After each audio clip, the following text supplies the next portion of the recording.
성경 읽어드립니다. 양문교회 박철효 목사입니다. 오늘 우리가 함께 살펴보게 될 하나님 말씀은 구약성경의 다니엘서의 말씀입니다. 다니엘이라는 선지자의 이름은 하나님은 나의 재판관이시다 라는 그러한 이름의 뜻을 갖고 있습니다.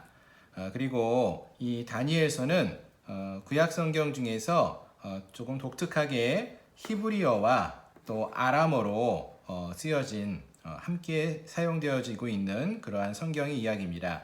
1장 1절부터 2장 4절까지 역사적 서론 배경을 설명하고 있는 것은 히브리어이고 2장 5절부터 7장까지 이야기가 주로 많이 나오고 있는데요. 다니엘과 그의 친구들의 이야기가 기록되어져 있는 7장까지의 내용들은 이방 나라들의 미래에 대한 묘사를 말해주면서 아람어로 기록되어져 있습니다.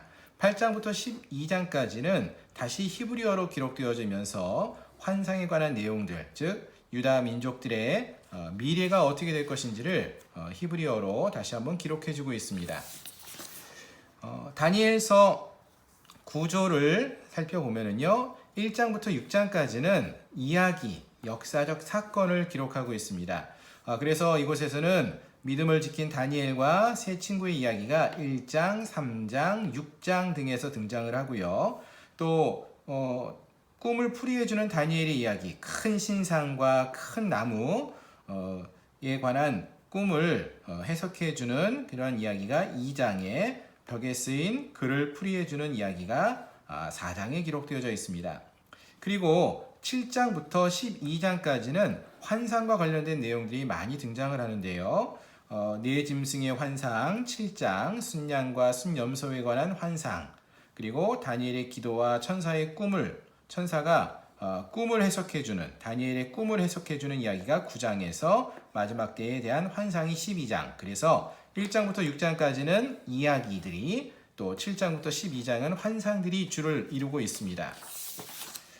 다니엘서의 역사적인 상황들을 좀 살펴보면요, 다니엘서는 전에 살펴봤던 예레미야와 에스겔과 비슷한 시대인데요. 바로 포로기입니다. 이스라엘 남유다가 멸망을 당하지요. 예레미야 선지자 때. 그리고 나서 포로로 잡혀왔던 다니엘과 에스겔이 있는데요. 결국 다니엘과 에스겔은 거의 같은 시기에 바벨론 땅에서 하나님의 선지자로서, 예언자로서 사역을 했습니다. 그래서 BC 6세기경의 포로기 때 다니엘은 활동을 했습니다.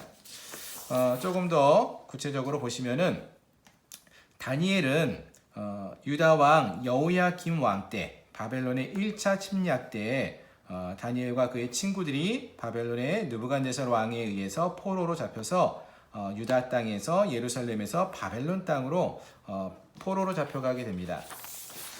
그리고 1장부터 6장까지에 있는 내용들을 보시면은 유다 왕 여호야김 때 다니엘이 포로가 되어서 바벨론 땅으로 와서 포로로 잡혀온 이 다니엘은 바벨론에서 느부갓네살 왕과 벨사살 왕을 거쳐서 바벨론이 멸망한 이후에도 바사, 성경 외에서는 페르시아라고 외쳐지는데요. 바사의 고레스 왕, 메대의 다리오 왕 때까지 바벨론에서도 총리, 그리고 바사와 메대에서도 총리까지 이르는 중요한 역할을 감당하면서 하나님의 사역을 감당하는 자가 다니엘이었습니다. 7장부터 12장까지에서는 사실 다니엘 이후의 시대, 다니엘 이후의 시대의 이야기가 환상 속에서 미리 말씀되어지고 있는데요.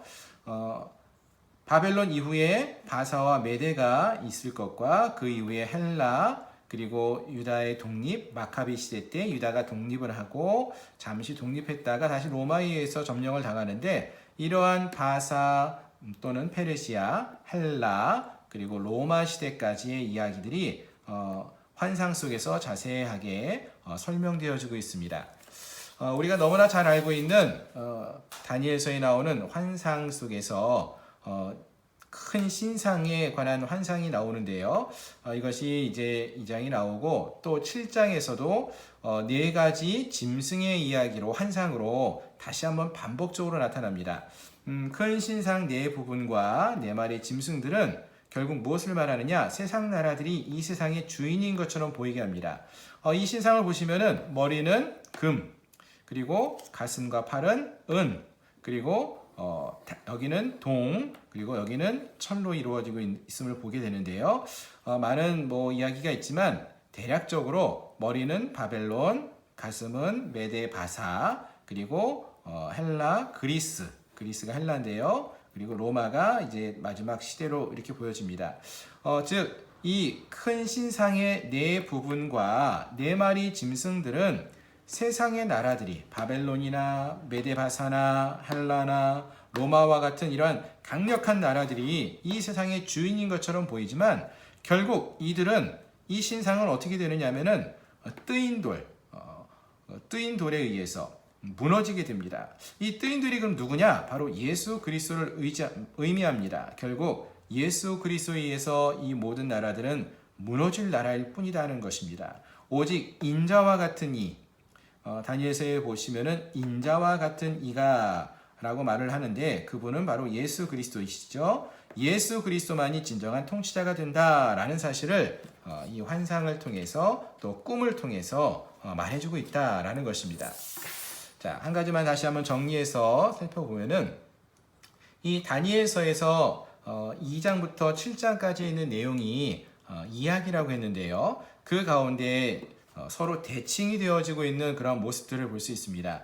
2장과 7장을 보시면은 네 왕국에 대한 환상, 큰 신상과 네 짐승에 관한 이야기가 2장에 또 7장에 큰 신상 그리고 네 짐승에 관한 이야기가 나오는데 이것은 모두 네 왕국에 대한 환상이죠. 꿈이고 그리고 3장과 6장에서는 위험에서 구원받는 하나님의 사람들, 다니엘이 사자굴에서 구원을 받고 다니엘의 세 친구들이 플룸푸스에서 구원을 받는 이야기가 3장과 6장 같은 메시지죠. 이러한 2장과 7장, 3장과 6장 같은 메시지가 반복적으로 이루어지고 있고요. 4장과 5장에서도 보시면은 이방의 왕들에 대한 심판에 관한 이야기가 나옵니다. 그래서 4장에서는 느부갓네살 왕이 하나님의 심판을 받고 정신을 잃게 되는 이야기, 5장에서는 벨사살이 예루살렘에서 성전에 갖고 왔던 잔에다가 술을 마시다가 죽음을 당하게 되는 그러한 이야기가 심판에 관한 이야기가 기록되어져 있습니다. 결국 다니엘서는 온 세계의 역사를 주권적으로 다스리시는 이는 이러한 세상의 왕들이 아니라 나라들이 아니라 하나님이라는 사실을 소개해 주기 위해서 알려주기 위해서 기록되었다는 것입니다.